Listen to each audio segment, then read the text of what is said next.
आप लोगों का स्वागत है मेरे चैनल पे। आज हम लोग जो है जाइलम और फ्लोएम के बीच में अंतर स्पष्ट करेंगे।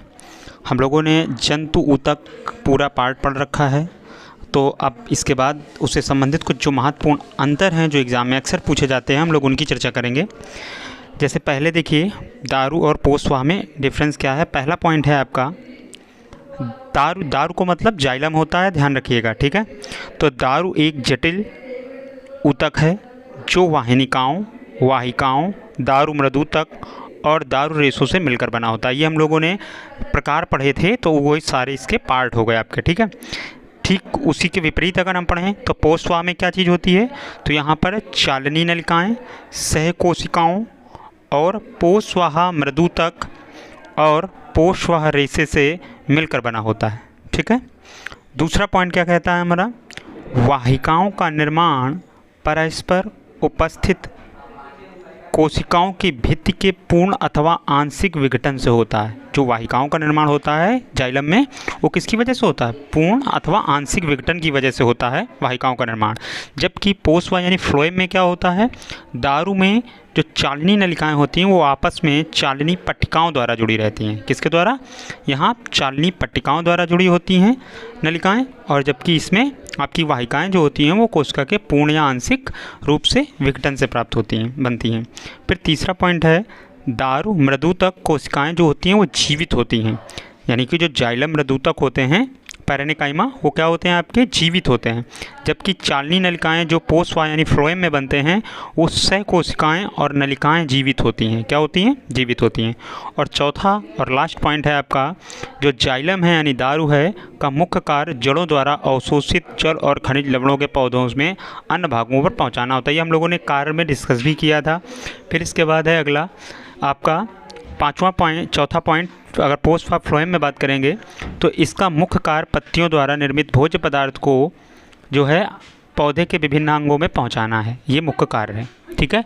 ये आपके मुख्य कार्य हुए।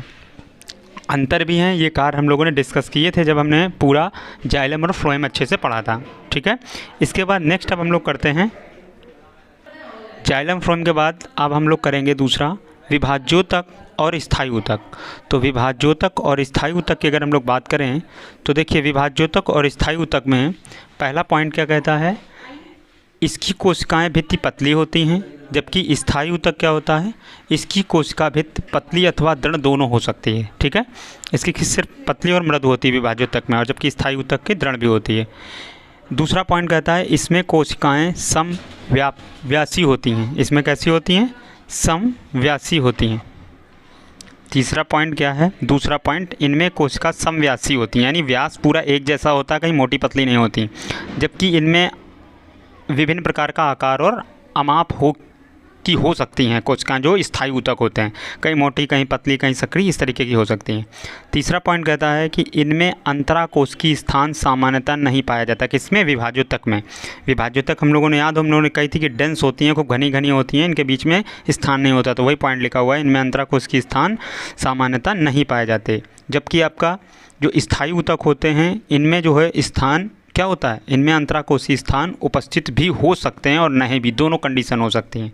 वो बाहर वायुमंडलीय दाब बनावट उस पर डिपेंड करेगा कि पेड़ कहाँ पर उग रहा है, उसके हिसाब से, जलवायु के आधार पे। और चौथा पॉइंट है आपका, इनका कोशिका द्रव्य सघन होता है। विभाज्योतक का क्या होता है, जो मेरिस्टेम्स थी तो उनका विभाज्योतक का टिश्यूज़ का जो क्या था, कोशिका द्रव्य सघन होता था, घना घना होता था, गाढ़ा होता था। जबकि स्थायी ऊतक का जो होता है कैसा होता है, उसका कोशिका द्रव्य विरल होता है। फिर चौथा पॉइंट है आपका, पांचवा पॉइंट, इसकी कोशिकाओं में विभाजन की क्षमता मिलती है। जो आपकी विभाज्योतक होती हैं उन्हीं के कोशिकाओं के विभाजन से ही पूरे पेड़ में वृद्धि होती है। जबकि जो स्थायी ऊतक होते हैं इनमें ऐसा कुछ भी नहीं होता, ठीक है। ये विभाजित नहीं होती हैं, एक बार बन जाती हैं और फिर निर्जीव होकर और पेड़ को सहारा, यांत्रिक सहारा प्रदान करती हैं, ठीक है। इसके बाद नेक्स्ट अगला क्या है हम लोगों का, अगला हम लोग करते हैं पॉइंट 5 हो गए पॉइंट। अब हम लोग छठे और सातवें पॉइंट की बात करेंगे। तो छठा और सातवां पॉइंट देखते हैं। तो छठा पॉइंट क्या कहता है आपका, कि विभाजित करते रहने के कारण इनका केंद्रक बड़ा होता है, ठीक है, क्योंकि वो परिपक्व होता रहता है। जबकि ये इनका स्थिर होता है, इनका केंद्रक कैसा होता है, छोटा होता है, वो तो बार बार उसमें वृद्धि होनी नहीं है। तो ये किसकी बात हो रही है? ये जटिल है ना, स्थायी ऊतकों की बात हो रही है, जो हम इस तरफ बात कर रहे हैं दाहिने साइड, और बाएं साइड हम बात कर रहे हैं किसकी, जो है मेरिस्टेम्स, यानी कि हम लोग जो है आपके विभाज्योतक की, ठीक है ना। विभाज्योतक को इंग्लिश में क्या बोलते थे हम लोग, याद है सभी को? विभाज्योतक जो आपके होते थे उनको हम लोग मेरिस्टेमेटिक बोलते थे ना। इसके बाद 7वां पॉइंट, इनमें कोशिकाएं अपरिपक्व और अविकसित होती हैं। कोशिकाएं कैसी होती हैं? जो आपका मेरिस्टेमेटिक टिश्यूज़ होते हैं, यानी कि विभाज्योतक, इसमें कोशिकाएं अपरिपक्व होती हैं, पूर्ण रूप से विकसित नहीं होती, उनमें सभी अंग नहीं होते। जबकि जो स्थायी कोशिकाएं यानी स्थायी ऊतक होते हैं उनमें होते हैं। और 8वां पॉइंट है, इनमें कोशिकाएं सदैव जीवित होती हैं, जबकि ये जीवित और मृत दोनों प्रकार की हो सकती हैं। जो स्थायी ऊतक होते हैं वो जीवित भी हो सकती हैं और क्या हो सकती हैं, आपकी मृत भी हो सकती हैं। और इनसे सभी प्रकार के स्थायी ऊतक बनते हैं। जो आपका कौन है, जो आपके विभाज्योतक हैं, तो विभाज्योतक ऊतक जो होते हैं उन्हीं से सारे स्थायी ऊतक बनते हैं, ठीक है। और विभाजक ऊतक जब पेड़ की उत्पत्ति होती है उस समय उसके अंदर प्राकृतिक रूप से पाए जाते हैं।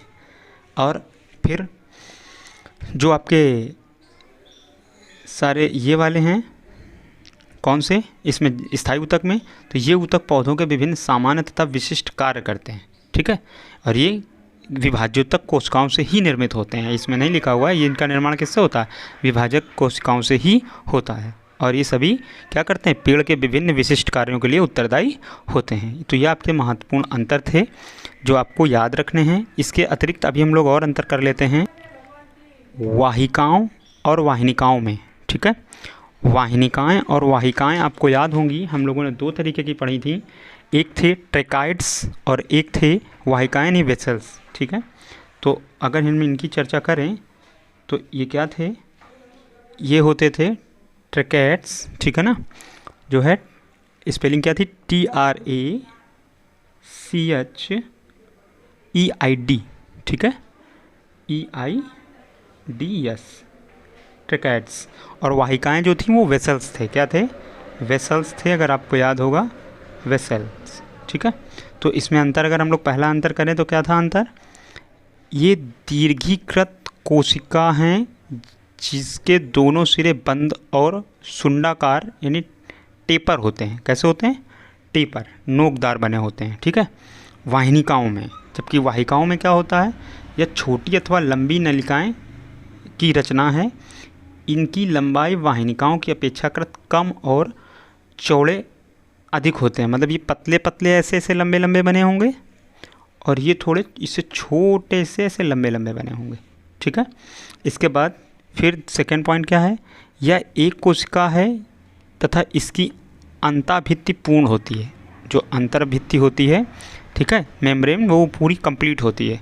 जबकि आपका इसी का वाहिका का सेकेंड पॉइंट क्या बोलता है, यह एक के ऊपर एक रखी कोशिकाओं की कतार से बनती हैं तथा इनकी अंतःभित्ति पूर्ण अथवा अपूर्ण दोनों प्रकार से हो सकती है, ठीक है, मिक्स होती है। बाकी इसके बाद तीसरा पॉइंट है, इनकी कोशिका भित्ति सख्त और कोशिका गुहा सक्रिय होती है। इनकी भी कोशिका भित्ति सख्त परंतु कोशिका गुहा बहुत चौड़ी होती है। कैसी होती है, चौड़ी होती है। अगर इसके बाद नेक्स्ट अगर हम लोग करेंगे, 3 पॉइंट हो गए, चौथा और पांचवा और छठा पॉइंट करते हैं। चौथा पॉइंट क्या कहता है, ये कोशिका भित्ति पर स्थित गर्तों द्वारा संपर्क बनाती हैं। गर्त का मतलब होता है गड्ढे, क्या होते हैं, गड्ढे, तो गर्तों से संपर्क बनाती हैं। जबकि आपकी जो वाहिकाएं होती हैं इसमें संपर्क छिद्रित अंतःभित्ति द्वारा बना होता है। इस तरीके के होते हैं, इसमें अंदर अंदर यहाँ छेद होते हैं, ठीक है, उनसे बगल वाले में कोशिकाओं में संपर्क बनता है। जबकि इसमें भित्ति स्थित गर्त गड्ढे होते हैं छोटे छोटे, उनके थ्रू बनता है। जैसे एक कोशिका, 2 कोशिका, तो इनके बीच बीच में से लहरदार गड्ढे गड्ढे होंगे, तो इनकी बीच की गैपिंग से संपर्क बनता है इसके थ्रू। इसके बाद फिर आपका 7वां पॉइंट है, छठा क्या है, वाहिनिकाएं जल संवहन और यांत्रिक सहायता का कार्य करती हैं। वाहिनिकाएं क्या करती हैं, जल को ले जाने का और यांत्रिक सहारा देने का। जबकि वाहिकाएं जो है केवल जल का संवहन करती हैं, यांत्रिक सहारा नहीं देती हैं। ये आवृतबीजी, अनावृतबीजी और टोरिडा फाइटा पादपों के मुख्य भाग हैं। ये आपने प्रकार पढ़े हैं पादपों को वर्गीकरण में, तो उन 3 प्रकार के जो पौधे पाए जाते हैं, एक आवृतबीजी और अनावृतबीजी और टोरिडोफाइट्स, इन तीनों में ये बहुत प्रमुख मात्रा में मिलते हैं। कौन? ये जो वाहिनिकाएँ हैं यानी ट्रेड्स हैं, ठीक है, ट्रैकेट्स। और जो आपकी वाहिनिकाएँ हैं, वो वाहिनिकाएँ बोल रहे हैं, वाहिकाएँ जो हैं ये केवल आवृत्तबीजी में, वेसल्स जो होते हैं पादपों में पाई जाती हैं, अर्थात अनावृत्तबीजी एवं टेरिडोफाइट्स में अनुपस्थित होते हैं, ठीक है। सिर्फ आवृत्तबीजी पौधों में ही मिलेगा, ठीक है, जिनमें बीजा दो पत्ते का नहीं बना हो, सॉरी आवृत्तबीजी यानी पत्तों का बना होता है, दो पल्ले में होता है, ठीक है, उनमें मिलेगा। बाकी जो सिंगल होते हैं जैसे कटहल का, उसमें आपको ये नहीं मिलेगा। तो ये थे कुछ मुख्य अंतर, ठीक है। इसको आपको याद करना है, इसको दोहराइएगा।